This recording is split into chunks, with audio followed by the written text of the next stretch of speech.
ஒரு விரல் புரட்சியே ஓங்கட்டும் மக்கள் எழுச்சியே.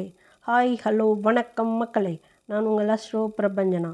என்ன மக்களே, வாக்களிக்க தயாரா? வருகின்ற சட்டமன்ற தேர்தல் நெருங்கிவிட்டது. இந்த முறை மாற்றம் வேண்டும் என்று நினைப்பவர்களா நீங்கள்?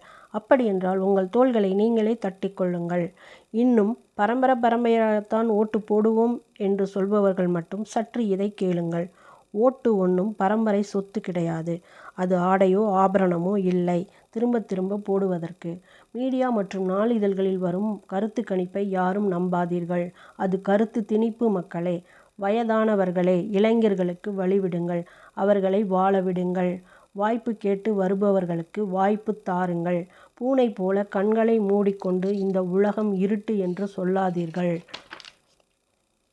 முதலில் நாம் ஒற்றுமையோடும் சுய சிந்தனையோடும் ஒரு தலைவரை தேர்ந்தெடுப்போம். மாற்றம் இல்லையேல் மலர்ச்சி இல்லை, புரட்சி இல்லையேல் வளர்ச்சி இல்லை. நம் ஜனநாயக கடமையை ஆற்றுவோம் மக்களே. வாருங்கள். நன்றி, வணக்கம்.